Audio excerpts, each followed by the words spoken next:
Hello everybody, welcome to Coco's Crochet. I'm Litsa and today is our podcast number 107. It's the 24th of October 2024 and here we are all together again, once again hanging out, catching up on our crochet week and what we've all been up to. I do have some wonderful makes of yours to showcase and I'll show you what I've been up to as well. This is my week of littlies, or I've started a lot of little things and it's been actually a fun week because I haven't just focused on one large project or two. So I'm very excited to bring those to you.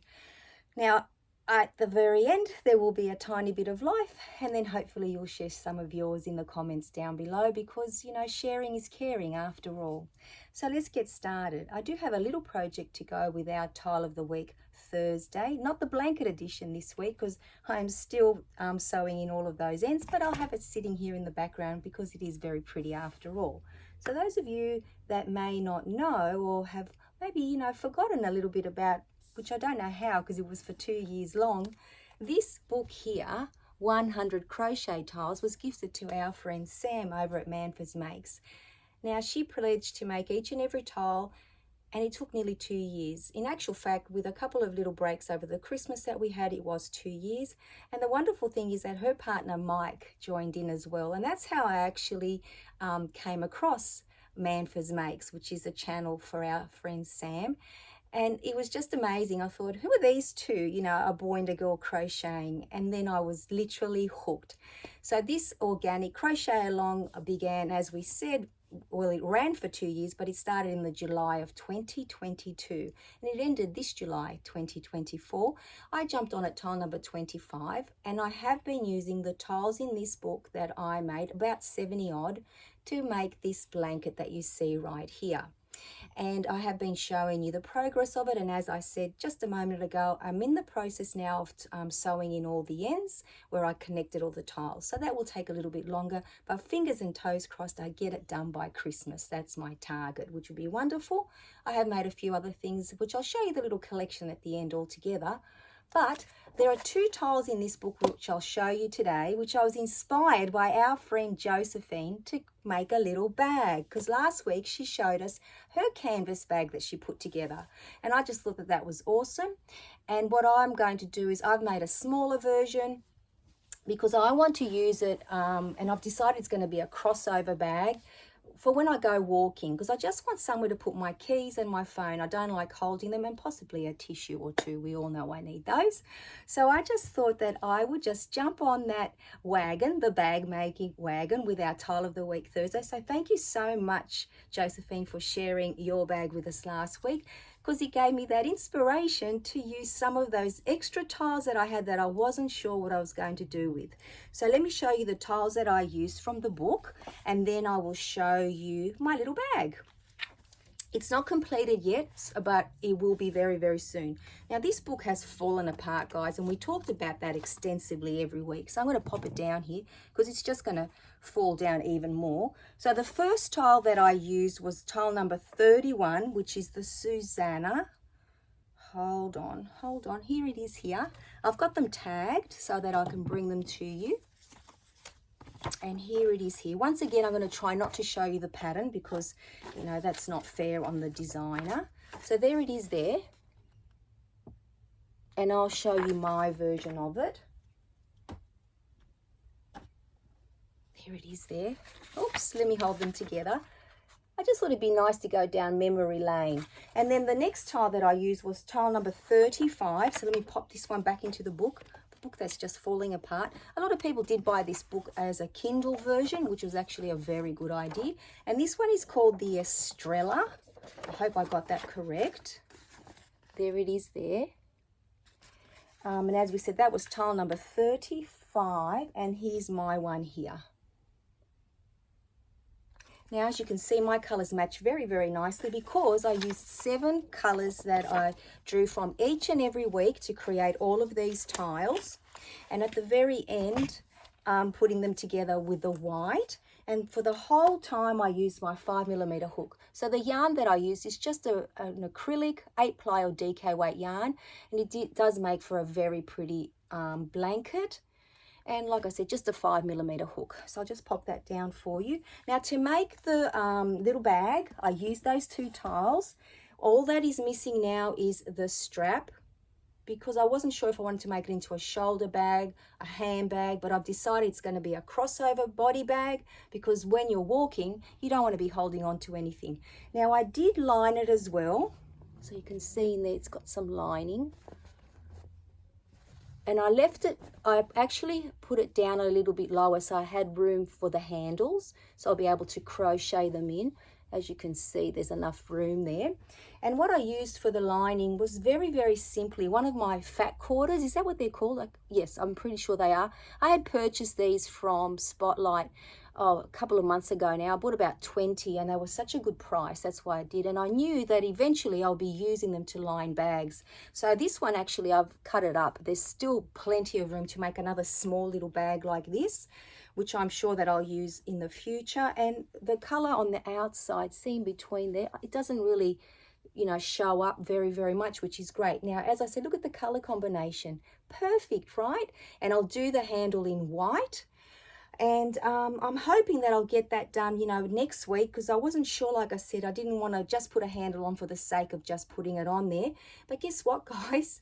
I actually glued the liner in. Let me just turn it inside out just to show you that if any of you, you know, are limiting yourselves from actually, here we go, let me pop it inside out for you. If you're limiting yourselves from lining your bags, it doesn't have to be anything fancy. You don't need a sewing machine. I have hand sewn them before, but now let me tell you, my little glue gun here and we've become best friends. Who would have thought in such a short time that would happen? I'm so excited. So all I did, the only thing I didn't do, I realized, is iron the fabric. Maybe I should have done that first. But you see, all I did was cut the one piece out and it goes all the way around. And then I simply glued it in. Now, I'm wondering with wear and tear how long this will last, but I'm hoping that it will, because I wouldn't want to ruin those tiles, and I actually want to use it as a little bag. So the reason why I didn't sew it on the side, I just wanted to make sure that it was nice, like when I turned it inside out again. And I won't spend too much more time on this, but this is just to show some people that have never lined a bag before that it can be as simple as this. And you'll have a nice strong bag to put your goodies in. They won't poke out, like the keys won't poke out the holes. And, you know, like, it took minutes. You basically just make sure you measure around your, you know, whatever size your bag is. And then there it is, guys. Oh my, it sits so nicely. I'm just trying to iron it out almost into the corners. That's why I didn't put it too far into the corners, and it actually sits beautifully. So I'm very excited to put the handle on and see what the finished little bag is, and I'll certainly be bringing that to you. But that was my little added project to using up the tiles, and now my little stack that I had of what was I going to do with tiles is actually getting shorter, which is wonderful. So once again, thank you, Josephine, for that wonderful idea. I really do appreciate it. Now, we can tick off our tile of the week Thursday. As always, you know I love to tick things off. Now it's time to showcase your wonderful makes, and they really are so beautiful. I cannot wait to bring them to you. So thank you to each and every one of you that took the time to send them through. Now the very first ones come to us from our friend Thea. Now Thea made some F-bombs. They are so fun to make, I am sure, and they will make people giggle when you give them to them. And Thea also made some face washes. There are 2 lots here. They are very, very pretty. And also this set. Now Thea said that getting these smaller projects finished in between some larger projects brought back her Crojo. So how amazing is that? So welcome back, Thea. This is so amazing, because sometimes, you know, we're a little bit stuck, aren't we, when we have a huge project. And I guess I must have been feeling very similar this week, because I do have a lot of littlies to show you. Now the other 2 friends of ours that sent us their makes, I've got them here on the iPad, so let me just quickly bring that up for all of us. Now the very, very first one is a knitted beanie. Look at that beautiful color combination there. Now this comes to us from our friend Aussie Sandy, and this beanie is a Christmas gift for her brother-in-law. Absolutely gorgeous. Now it is made using 8-ply or DK weight yarn, an anti-pilling yarn which is Kartopu, Kartopu Prince yarn. And look at that color combination. Absolutely gorgeous. I'm sure that your brother-in-law will love that one. And then look at this, guys. Let me just zoom in a little bit. Like I always say, that is the beauty of the iPad. Look at this gorgeous doily here.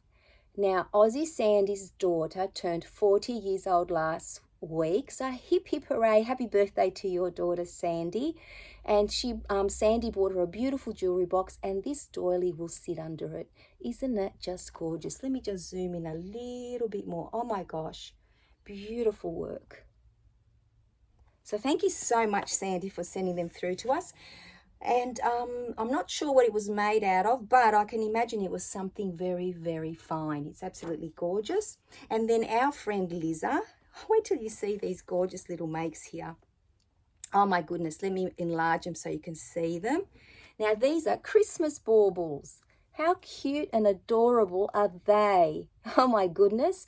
So, a bit of light there. So these are from the Crochet Now magazine, issue number 101, and they're made from a blend of cotton, acrylic, and bamboo yarn. And Liza used a 3mm clover hook. They are beautiful. Imagine them dangling off your Christmas tree, hanging off the Christmas tree. So thank you so very much, everyone, for sending in your makes. They are all gorgeous. Absolutely love them. So let me pop my iPad away. And what have I been up to, guys? Well, there's a few little things, but the first thing I'll show you is a whip. You may remember my daughter-in-law came into the yarn room on Father's Day, which is just about 6 weeks ago, and she chose some different yarn that she wanted me to make some throws for the granny flat so that you could add a splash of color in there. And one of them was this gorgeous charcoal colored blanket yarn. Now, those of you who don't know, blanket yarn is a 100% polyester yarn, and it is, I think, classed as a super bulky, and generally they recommend you use an 8mm hook, which is what I'm doing for this project. Now, this hank had to be turned into this ball, and I used my yarn Swift. Is that what it's called? Yeah, the Swift, to actually pop this on and then make the balls, because this yarn is too thick for my yarn winder. Excuse me. I have to tell you that I find that so therapeutic, and I did have 4 bags to do. I have managed to put together 1, 2, 3, 4. I know it's a little bit 4 because I bought nearly all of my blanket yarn in Mill-Ends bags at a very good price, and I'm so happy about that. But these came in hanks, so I do have 1 more bag to go because there are 400 grams in here, and each bag had 4 hanks in it. Now, I do have a video that I made probably 6 months ago now showing you how to use the yarn Swift. So what I might do is I might link it in the description box for anyone that doesn't know how to use one or is thinking about buying one, just to give you an idea where I got mine and how it's used. And all I'm going to do with it is going to make a very simple corner to corner but rectangle this time. And I've only just started it, as you can see, because the majority of the time that I had went into winding up the yarn, which was actually a lot of fun. So hopefully, as we all know, these blankets go very quickly. In a couple of weeks, it'll be ready for them. Even though it's, coming onto the warmer weather here, they can still use it for decoration. So I'm just going to pop this one down over here. I'm getting a nice collection over here. Now, the things that I've actually finished this week, and there's been a lot of fun little things in there. Now, our friend Ella over at No Catchy Name Crochet, you may have already seen it. She's put out a crochet tutorial for a googly-eyed monster, and he is so cute. So basically, if you don't know what the googly eyes are, I've got a little jar in here which I purchased from Temu, I believe, but the ones that I got aren't the highest of quality. So do I recommend these? Oh, they're okay, but I don't trust them with children because you have to pop the eyes in, the colored eyes. I think the reasoning behind that is so that you can mix and match your colors, and that's okay, but I certainly wouldn't trust them with little children. So I will endeavor to buy better googly eyes, because in here, guys, I've got the cutest little googly-eyed monsters. I did use my blanket yarn to make these in these gorgeous colors. Now, the beauty about these, when I show them to you, you need 1 pair of googly eyes for each one, minimal amount of yarn, whichever yarn you want to use, but I used the blanket yarn, and a tiny bit of stuffing. And how cool is this basket to keep them in, right? Now look at him. He is so adorable. He is a no-sew, and look how chubby he is, and his little feet. I'm not sure if you can really see him because of the color, but he is adorable, and his little eyes do move when you do that to them.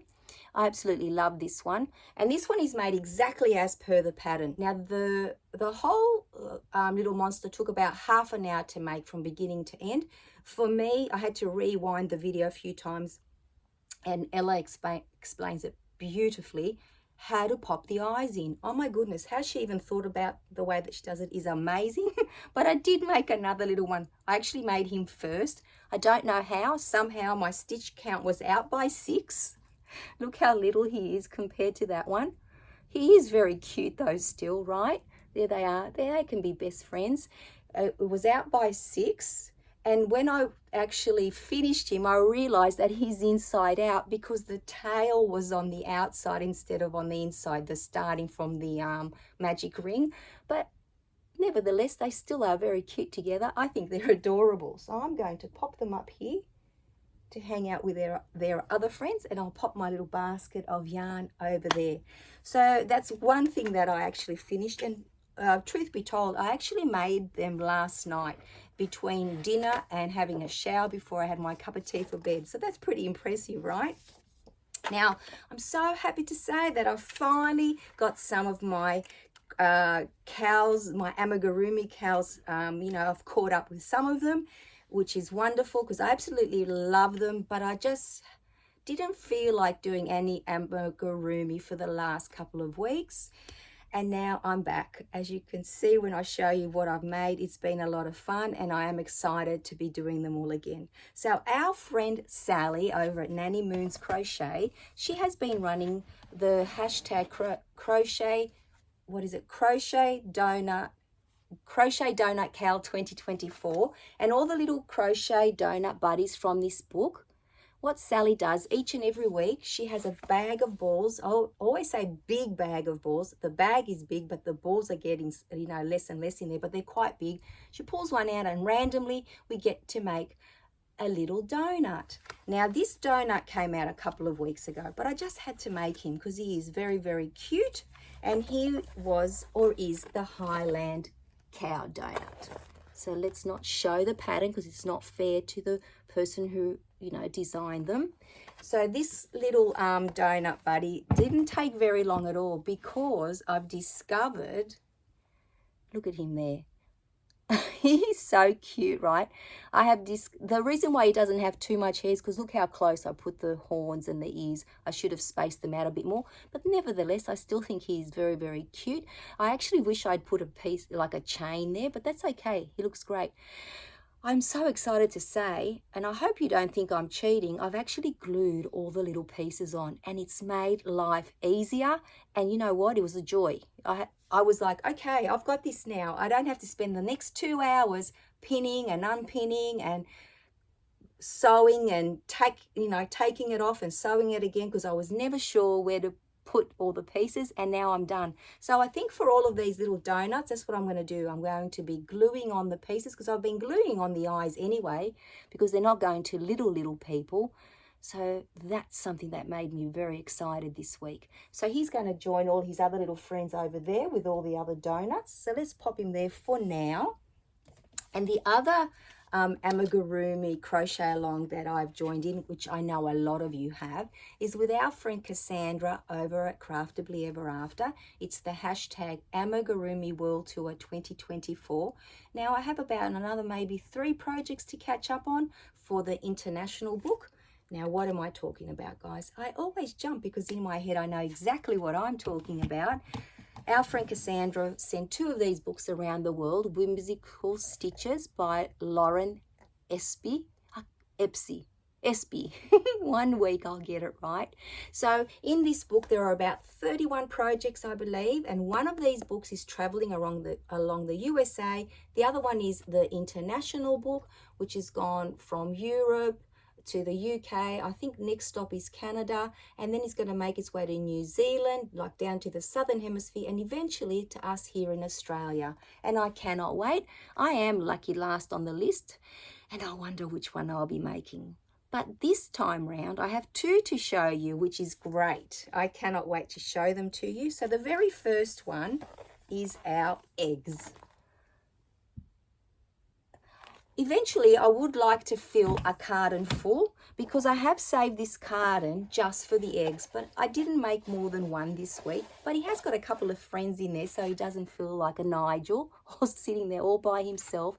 And here he is here. And this is actually the large one. The smaller one is one row smaller. Is actually a gorgeous shape, right? Now I use for all of my makes for the donuts and for the Amigurumi World Tour, predominantly the 4mm hook, although with the donuts we do use some 3 and 3.5mm hooks as well.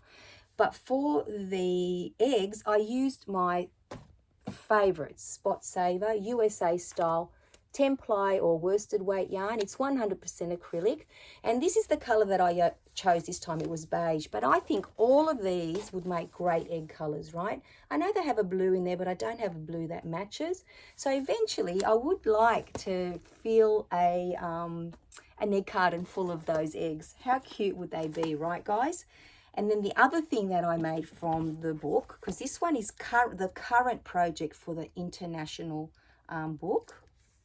And also, if you go to Cassandra's blog, she has a journal where she has everybody's entries in there. It's amazing. So all around the world, whichever one you've made, whichever piece that you've made from this book, there is a page for it. And you can just add yours in there. And it's so nice to see where all of the different makes are coming from. So this one is called, and I cannot say the name of it, but it's a cactus, okay? There's the name, and there's the cactus. Now, I didn't put a face on him, and you've noticed I didn't put a face on the food, because in this book, I'm not putting faces on anything unless it's like an animal. And here is my little cactus here. And he's sitting in a little 2.5 centimeter pot. Now, as you can see, I've got some glue still hanging off, because that's another thing that I did with him. I actually sewed his arms in, and I did make them a bit bendy the way that it tells you in the book. But in here, you can hardly see it. And I thought, oh, did we have to sew that big piece of dirt? Underneath him is the dirt, and I literally glued that into the pot. And look how neat I am this time, guys. Not like the first time. What's this? That's stuffing hanging off him. And then I did glue him onto the dirt. And there he is. He can join his other friends as well. There you go. Oh my gosh, don't they look great together? I just love that I'm getting more and more of these projects done. So thank you so much, Sally and Cassandra, for putting on those awesome cows. I really do enjoy making the pieces. It's just that sometimes I need a little break, because amigurumi is not my strength. I am building on getting better and better, and I think I have improved so much just from doing these cows, and I love the end result always. But now that I've found little shortcuts, my new best friend and I are going to get a lot more done. I'm pretty sure of that. Now, the other thing, obviously, at this time of the year, we're all getting into that Christmas mood, aren't we? I have a few little projects that I'm thinking of, but one of them is the Christmas baubles. And here is the first one that I made this year. Absolutely love it. Now, this Christmas bauble is a set of 4. And here's the other one. There's another 2. Our girlfriend, Alley Cat, gifted me these in Happy Mail last year. And I've got another 2 in this little tray. So thank you so very, very much, Alley Cat. I knew the time would come that I actually make something, because I want to gift my whole family one and some of my work colleagues as well. But look at this, guys. This is a very simple way to make them. And some of you may have already done this, because this pattern has been out from last Christmas. It's from MJ's Off the Hook. Is that what it's called? Yes, Off the Hook Designs. She does a beautiful tutorial on them. And I thought I had the perfect yarn, right? Look at this sequence yarn. These colors are amazing. I got this yarn about a year ago and I have quite a bit of it. I did start a blanket, but I'm not sure if I'm going to finish it. It's more like decoration, because you definitely don't want this against your skin, because the sequence, even though it's not really bad, I don't think so, but for a bauble, excellent, right? But because of the sequence, it's a little bit hard to do the final row, which is the row where you connect them and then cinch them in. So what I'm doing for the final rows is just using some acrylic 8-ply or DK weight yarn from my Marvel stash, and it works out perfectly. Now, of course, depending on the size of your bauble, because I do have some smaller ones here as well that I bought last year at Spotlight, you need to adjust your hook size, because I'm playing around with this one now to see if it fits the smaller one, but it was just a little bit too small. So if you persevere with actually playing with your hook, your rows, I think that you will create some gorgeous baubles if you wish to as well. But like I said, I am definitely going to be making more of these. And look at that shine coming off the sequence. It's almost like a disco ball, isn't it? So I am so happy to say that I managed to make those, because I thought that they would be very fiddly and very hard to make. But trust me, they're not. It's simply 2 granny squares and that's it. And then MJ shows you exactly how to put them together. So I will be making more and more and more of those. So I better get cracking. Now, the other thing that I did this week, which some of you may have already seen, it's not crocheted, but it is knitted. So the Knitting Machine Makes episode 4. If you haven't already seen it, please go and do so, because I made these pumpkins. So one of them is a jack-o'-lantern. Thank you to everyone who confirmed that for me. And then there's this one here. I can still smell the cinnamon. Now, Amy did say that you can get cinnamon essence or an oil to pop on these so that it lasts longer, and I'm going to make sure that I find some, because I would love the yarn room to smell like cinnamon all the time. And I made these little baby ones again. But if you want to find out more about them, if you're interested, please go and see that video. It is a lot of fun. Now, I think we're almost done there, guys. The other thing I need to remind you of, and a lot of you have sent in your entries already, our hashtag Crochet Through the Decades Cal 2024. All our entries are due by the 31st of October, which is next week, I believe. So yeah, next Thursday, in actual fact. Is it Thursday? Yes. So by the end of next week, please make sure they're in. I usually allow a couple of days before I do the video where we get to vote, because I want to make sure that all the time zones in the world, you know, are after the 31st of October 2024. So that is for our 1970s decade. So very, very exciting. So that's it pretty much, guys, of what I've been working on, except obviously I've finally started my project for the 1970s for our cow, which is great. And, you know, a few other little bits and pieces that I've been working on, which I will bring to you, of course. And now this brings us to life.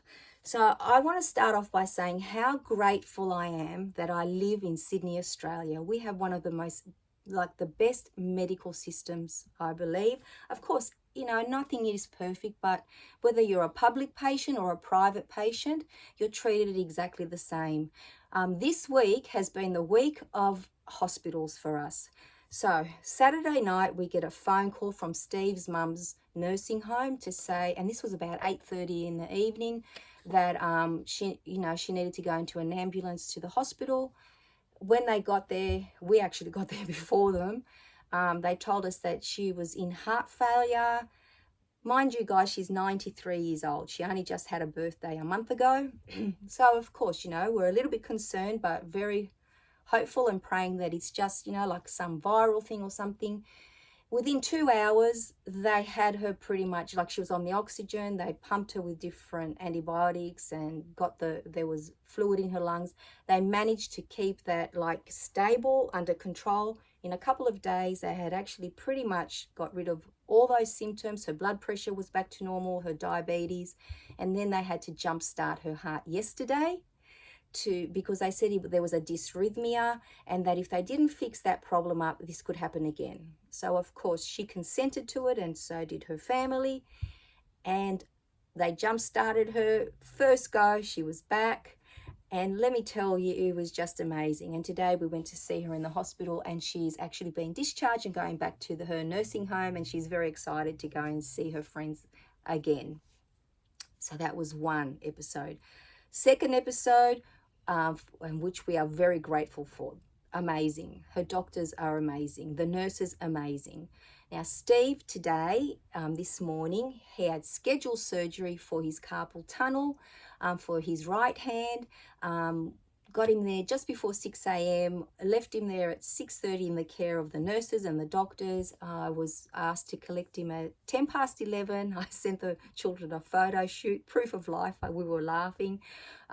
He's all bandaged up, but let me tell you, even though he's in a little bit of pain now that the anesthetic is wearing off, you would never think that this morning I drove him to a hospital to have surgery. His doctor is amazing. The nurses were amazing, and I could not be more grateful. Now I've got him home. I've got to, like I had today, and I'll have tomorrow off in the weekend. And then I trust to leave him on his own, because he always gets up to mischief when I'm not around. He likes to pot around the house and do things when he's not meant to be using his hand for a few days.